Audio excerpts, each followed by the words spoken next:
আলহামদুলিল্লাহ ওয়াসসালাতু ওয়াসসালামু আলা রাসূলিল্লাহ ওয়া আলা আলিহি ওয়া সাহবিহি ওয়া মাওলা আম্মা বা'দ। সম্মানিত দর্শক শ্রোতা, আজকে আপনাদের সামনে কি বলবো, পরিস্থিতি আপনারা দেখতে পাচ্ছেন। বিশ্বের যে অবস্থা কম বেশি, আর আমাদেরটা হলো বেশি বেশি, কারণ আমরা সেই দেশেই বাস করি, এটার খবর রাখতে হবে। বড় দুঃখের বিষয়, সবাই মিলে ক্রেডিট নেওয়ার চেষ্টা করতে গিয়ে কেউ কিছু বলেছেন, তার পক্ষে হয়তো বেশি হয়েছে, আবার আরেক পক্ষে কম পড়েছে, কিন্তু শেষ রেজাল্ট তো এটা যে সবাই মিলে ফ্যাসিস্ট সরকারকে তাড়ালো, এবং আজ অবধি সবাই এই স্লোগানই দিয়ে আসলো। কিন্তু ওই যে বলেছিল না যে ধুকে ধুকে ডুবে ডুবে পানি খায়, এই যে ভারত সরকারের পাঁচাটা গোলামরা এখনো দেশে আছে, এই এখনো দেশ চালাচ্ছে, এবং এদের যত দুরভিসন্ধি সেগুলো যে এখনো সেই লুকিয়ে ছিল এখন প্রকাশ পেয়ে গেছে। যেই শান্তা গিয়ে পান্তারও সুযোগ ছিল না, আজকে তার হাতে এইরকম একজন আল্লাহু আকবার সদস্য জুলাই নাম ধরে তারা তাকে পেটাচ্ছে, হোক সে শিবিরের। তাদেরকে নিয়ে তো আপনারা এগুলো করছেন, শুধুমাত্র ধর্মীয় লেবাস দেখে। শেষ পর্যন্ত একটা দেখা গেল যে ওই দাড়ি দেখে ওরা মনে করেছে যে শিবির ওকে পিটাইছে, সেটা দেখা গেল যে এটা তাদেরই দলের। এইটাই হবে, কেননা এটা হলো ফিতনা ফাসাদ করে যারা, তাদের মাধ্যমে কোনোদিন ইনসাফ হয় না, তাদের মাধ্যমে কোনোদিন সুবিচার কায়েম হয় না। কোন লজ্জায় বর্তমানে আমাদের সবচেয়ে গৌরবের বিষয়টা ছিল এই জুলাইয়ের অভ্যুত্থান, এদের মাধ্যমে এই দেশটাকে ফেরত পাওয়া হলো। কি করতে পেরেছে না করতে পেরেছে, আলহামদুলিল্লাহ এখন তো বোঝা যাচ্ছে যে ভালোই তো করেছিল, পরিস্থিতির শিকার ছিল। কারণ এখন তো এই যে 5 মাসে যে অবস্থা, যেই পরিমাণ রাহাজানি, যেই পরিমাণ হানাহানি, যেই পরিমাণ মারামারি, যেই পরিমাণ কাটাকাটি, যেই পরিমাণ মানহানিকর আচরণ, এবং সেই জুলাইয়ের নামের যেই যেই পবিত্রতার কথা যারা মুখ ফুলে বলতো, তাদের ভিতরে যে এটা নাই অনেকেরই, এটা আজকে প্রমাণ হয়ে গেল। কিভাবে একটা ছেলেকে আয়াস নামক তাকে এইভাবে করে মারধর করছে, বেদম পিটাচ্ছে, আর একজন মহিলা মানুষের লজ্জা তো নেই। এইটা হলো আওয়ামী লীগের একেবারে পাক্কা দালাল। এটাকে একেবারে এখনই আইনের আওতায় এসে যদি শায়েস্তা না করা হয় বর্তমান সরকারের পক্ষে, আমি বলে দিলাম, তাইলে কিন্তু আপনি দেশ রাখতে পারবেন না। দেশ আপনার হাতের নাগালের বাইরে ধরতে হবে, চলে গিয়েছে। এই পরিমাণ যদি দুঃসাহসিকতা একজন মহিলা দেখায়, আর এই পরিমাণ যদি সেই ফ্যাসিস্ট সরকারের প্রেতাত্মাগুলো দেখাইতে পারে, তাইলে কিন্তু দেশ, ভালো করে বুঝে নেন, আপনার চোখে অঙ্গুলি দিয়ে তারা ধরিয়ে দিয়েছে এই দেশ তাদের হাতে এখন আছে।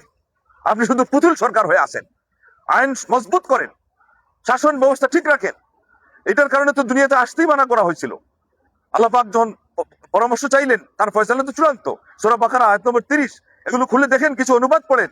আল্লাহ পাক যখন বললেন যে ইন্নী জাইলুন ফিল আরদি খলিফা, আমি এই জমিনে আমার প্রতিনিধি সৃষ্টি করতে চাই, ফেরেশতারা কি বলেছিল?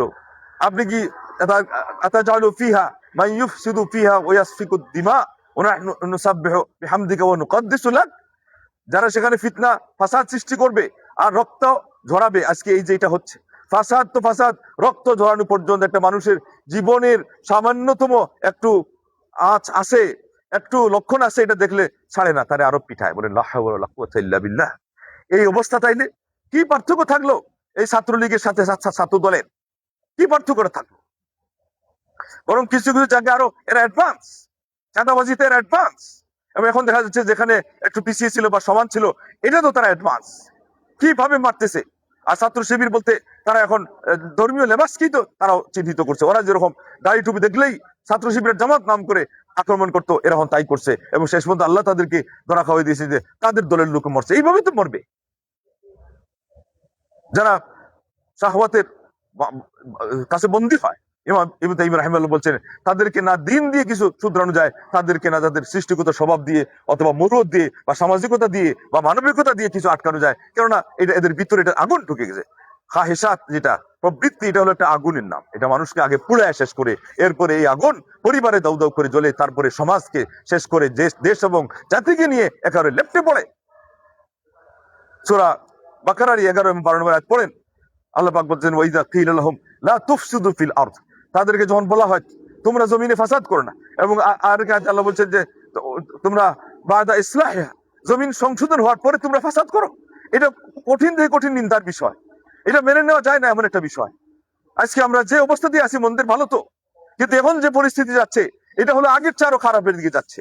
এবং জ্ঞানীরা যে বলেছিলেন, মন্তব্য করেছিলেন যে ওইটা তো সরকার গেছিল, আর এখন যদি আবার সেই পরিস্থিতি আসে, তো দেশের অস্তিত্ব সহ সব চলে যাবে, কিছু ধরে রাখা যাবে না।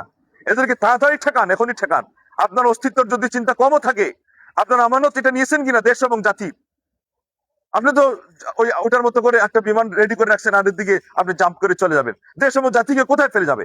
এটা আপনিও জবাব দিতে পারবেন না, আপনার সাঙ্গপাঙ্গ যত দুষ্ট আছে কোনোটাই জবাব দিতে পারবে না। কিয়ামতের দিনে শাস্তি তো অপেক্ষায় থাকবেন, দুনিয়াতে ইনশাআল্লাহ আল্লাহ অপমান করে ছাড়বেন। কারণ জুলুম যে জিনিসটা, অন্যায় যে করে আর অন্যায় যে সহে, তবু তৃণা দহ যেন তৃণ সহ দহে, এটা যে একসাথে হয়, আপনাকে কিন্তু দুনিয়াতে ছাড়া হবে না। দুনিয়াতেই এই জনগণ, এই জাতির হাতে আপনাকে শাস্তি দেওয়া হবে। আল্লাহ পাক বলছেন এদেরকে বলা হয় তোমরা ফাসাদ করো না, তারা বলে ইন্নামা নাহনু মুসলিহুন, আমরা সংশোধন করতেছি। ওই যে সংশোধন মানে কি, তার ঝাল মিটাচ্ছে, তার অ্যাকশন নিচ্ছে। উনি ওখান থেকে বলে ইন্ধন যোগাচ্ছে বসে, আর এখানে আরেক দল এদিকে দেখাচ্ছে যে যেহেতু একসাথে দেশ জয় করছে, কিন্তু ভিতরে ভিতরে দেখা যাচ্ছে যে অনেকেই ইন্ধন যোগাচ্ছে যে ছাত্র শিবির এবং ছাত্র দলের মধ্যে সংঘর্ষ যাতে বাধে। এটা কত বড় মুনাফিক! এটা সম্পূর্ণ মুনাফিক এবং গাদ্দারি, এটা নিয়ামতের নিমক হারামি। এটার কারণে দেশ জাতি সবকিছু ফসকে যাবে এবং এরপরে সবাইকে হাউতাস করা লাগবে। সাবধান হয়ে যান, সাবধান হয়ে যান। আল্লাহ এখানে বলেছেন আলা ইন্নাহুম হুমুল মুফসিদুনা ওয়াল্লাহি লা ইয়াশউরুন, তোমরা জেনে রাখো আমি আল্লাহ ওয়ার্নিং দিয়ে তোমাদেরকে জানিয়ে দিচ্ছি যে যারা এগুলো করে ওরাই হলো ফিতনা সৃষ্টিকারী, ফাসাদ সৃষ্টিকারী, চাক্ষুষ ফাসাদ সৃষ্টি করতেছে অযথা কারণে। যে কোনো ইস্যুতে এক হয়ে হতো, বৃহত্তর স্বার্থের খাতিরে এক হয়ে তো বড় শত্রুকে আপনি তাড়াইছিলেন না? যদি বাস্তবে এটা হয়ে থাকে, তাহলে কেন আবার আজকে যারা এক হয়ে এই কাজ করলেন তাদের একজন আরেকজন শত্রু জানেন? কেন আবার আলিয়া কৌমি নিয়ে ভাগাভাগি করেন? কেন এখন জামাত জমিয়ত নিয়ে ভাগাভাগি করেন? আবার ছাত্রদল এবং ছাত্র শিবির নিয়ে ভাগাভাগি করেন? আর নয়ন মানে ভন্ড সেখানে কি বলতেছে, যে বলতেছে কি ধরি কি না ধরি না, ধরলে আবার ছাড়ি না, আবার ছাত্র শিবির সন্ত্রাসী, জামাত সন্ত্রাসী। এদের কি তোমার কি বলছিল? তোমার তো 18 বছর চলে গেছে, একটা ট্রাক বালির ট্রাক সরাইতে পারো না, এটা তো প্রমাদ হয়ে গেছে একেবারে, সারা দুনিয়ার মানুষ জানে তোমাদের দুর্বলতার কথা, তোমাদের কাপুরুষতার কথা, তোমাদের সেই গর্তে লুকিয়ে থাকার কথা, গুহায় থাকার কথা। কাদের সাহসে, কাদের সহযোগিতা তোমরা এটা কাজ করছো, আর আজকে তাদের সাথে এরকম গাদ্দারি করতেছো? আল্লাহ তুমি হেদায়েত করো, আমার দেশ এবং জাতি যেভাবে রক্ষা পায় এই সুমতি ফিরিয়ে দাও। আল্লাহ তোমাকে ভয় করে চলার তৌফিক দান করো। আল্লাহ তুমি আমাদের দেশটাকে রক্ষা করো। আল্লাহ আমাদের নেতৃস্থানীয় যারা, তাদের হুঁশ বুদ্ধি ফিরিয়ে দাও এবং আইন শাসন যেটা তারা পেয়েছে এটাকে যেন তারা শক্ত করে এটা বাস্তবায়ন করতে পারে, যার ফলে সমাজের মধ্যে এই ধরনের অরাজকতা এবং মারামারি হানাহানি এগুলো না সংগঠিত হয় এবং তোমার পক্ষ থেকে সাহায্য আসে। তুমি দুনিয়া আখিরাতে আমাদের কামিয়াব করো, আমিন। ওয়া আখিরু দাওয়ানা আনিল হামদুলিল্লাহি রাব্বিল আলামিন। ওয়াসসালামু আলাইকুম ওয়া রাহমাতুল্লাহি ওয়া বারাকাতুহু।